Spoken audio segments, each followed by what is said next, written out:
Today we're going to be reading the story Brave Harriet, written by Marissa Moss, and illustrated by C.F. Payne. Brave Harriet is a biography. A biography is a true story about a real person. This biography is about Harriet Cumby, who was the first American woman to receive a pilot's license. A pilot is someone who flies a plane. If we look at the cover of our book, Brave Harriet, we can see an illustration of her in a plane. Harriet dreamed of being the first woman to fly across the English Channel. Now, the English Channel is a body of water that went from a place called Dover, England, to Calais, France. Brave Harriet takes place about 100 years ago, when airplanes were a recent invention. And if we look here on page 15 of our book, we can look at the way that the plane looked in Harriet's days and how different it looks from ours that we have today. The planes in Harriet's time had no radios, no radar, no other methods of communicating with other planes or people on the ground. Today I'm going to read the first part of the book out loud, and we're going to stop during our reading so that we can discuss some of the things that we've learned about Harriet. At the end of the reading, we're going to discuss the different things that we learned and what things we might still be wondering about her life. The first part that we're going to read describes how Harriet became a pilot. I want you to follow along as I read out loud, and I want you to listen very carefully to how that happened. How did Harriet become a pilot? So, Brave Harriet, the first woman to fly the English Channel. It's a strange thing to see an aeroplane fly. The thing is so gawky, clumsy, or awkward, and bumbling on the ground, so spindly and flimsy looking. But then, once in the air, it soars with the grace and beauty of a hawk, strong enough to lift a person high above the trees and into the clouds. I hadn't grown up wishing to be a pilot because there were no planes when I was a girl, but once I saw one, I knew where I belonged. There at the controls with blue sky all around me. The day I saw my first plane was the same day I started flying lessons, eager for a chance to be alone in my own great bird. My friends thought I was crazy. There I was, already a successful newspaper writer. Why would I risk my life in such a rattletrap, gum and spit contraption? Now, gum and spit contraption means something that's held together badly, like with gum and spit. But to me, there was no reason to be afraid, only a reason to soar, a longing to be among the first high up in the clouds. Now, longing means to have a strong wish for something. Harriet had a strong wish to be high in the clouds and flying.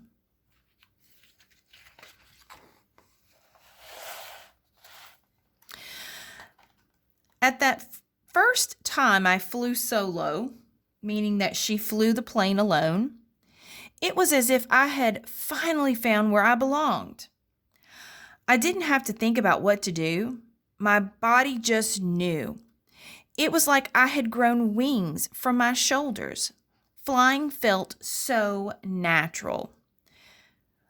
But it didn't seem natural to the licensing board when I applied for my pilot's license.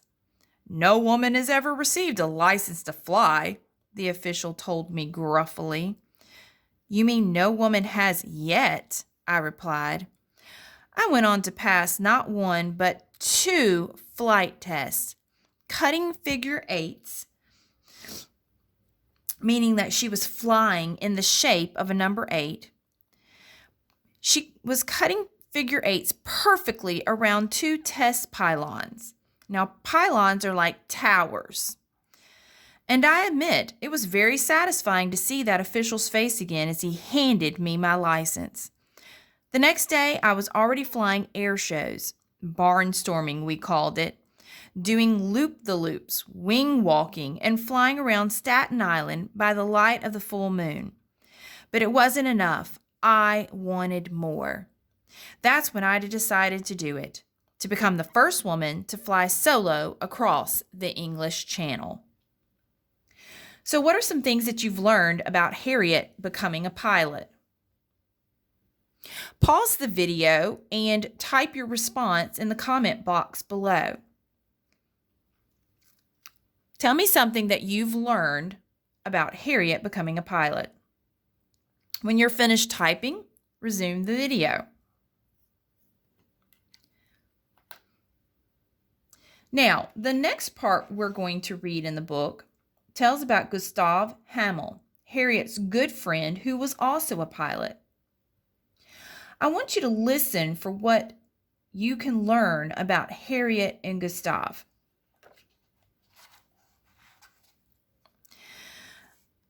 Not even other pilots thought I was crazy. Now, even other pilots thought I was crazy.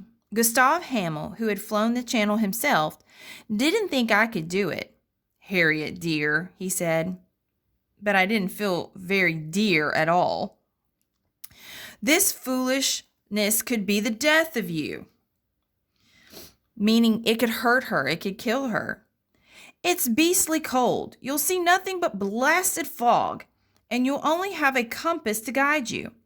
A compass is an instrument that shows what direction you are traveling. "I am not afraid," I said calmly, "and I have a good compass. But you understand that if you're off by a mere 5 miles, you'll end up over the North Sea and never be heard from again. It happened to a fellow just a few days ago."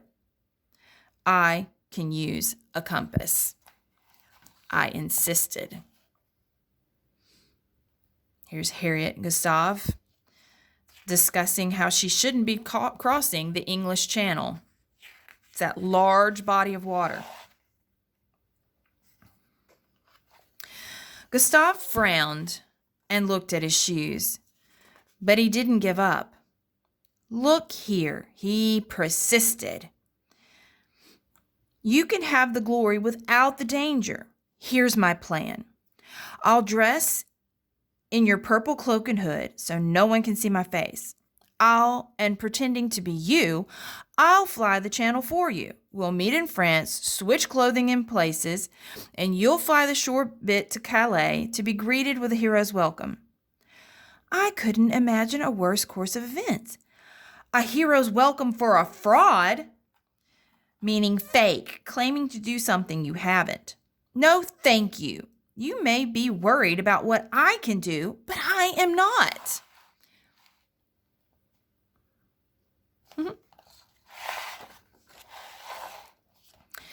And that was the last time that Gustav tried to stop me.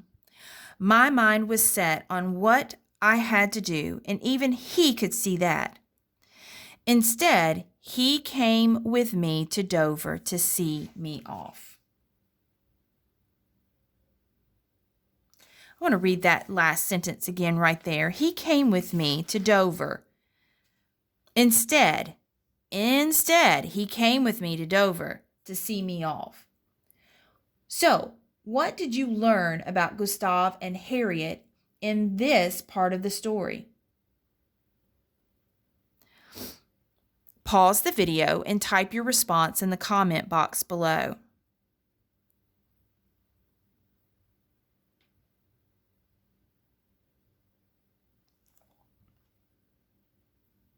When you are finished, resume the video. And that was the last time that Gustav tried to stop me. My mind was set on what I had to do, and even he could see that. Instead, he came with me to Dover to see me off. Monday, April 15th, 1912, was the day set for my flight. But as the sun dawned, the wind gusted and the sky churned with rain clouds. My little aeroplane would have been torn apart like a kite. So I waited and waited and wondered, was I doing the right thing?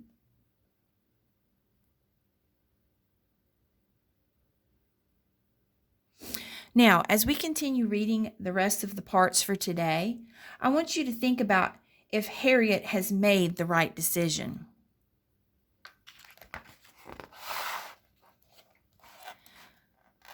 By dawn the next day, the skies were clear and calm, and I felt as sure as ever that I could do this. I could hang suspended between air and water, and it would feel right. I just knew it. Before I got into my plane, Gustav handed me a hot water bottle to tie around my waist. "Remember, it gets cold up there," he said, frowning. "Thank you, Gustav," I smiled. "I can't wait to find out for myself." And here's a picture of that aeroplane again, and here's Harriet and Gustav.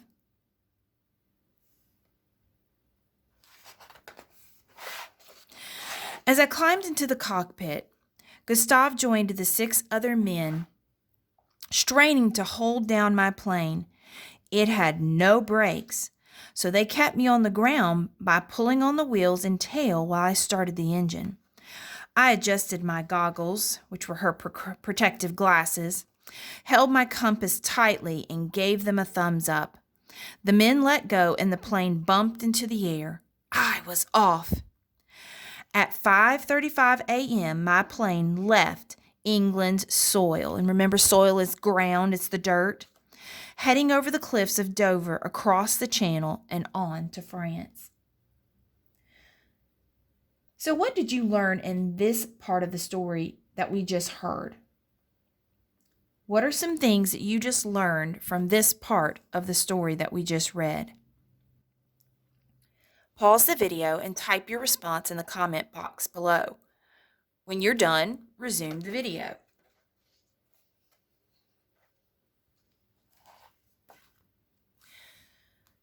Now, if someone asked you what you learned about Harriet Cumby today, what would you say?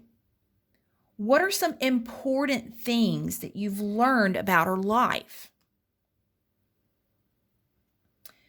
In the comment box below, I want you to type some things that you would tell someone else about the important things that you've learned about Harriet today.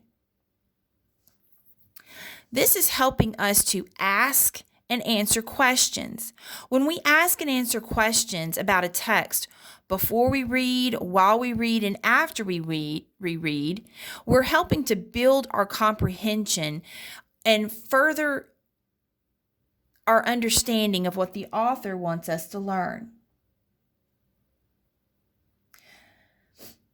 Based on what we know so far about Harriet Cumby, what are some other things that you're wondering about her? I want you to pause the video and type some questions about wonders that you might still have about Harriet. When you are finished, resume the video. Now, tomorrow we will read the rest of the book and we'll learn more about Harriet's flight across the English Channel.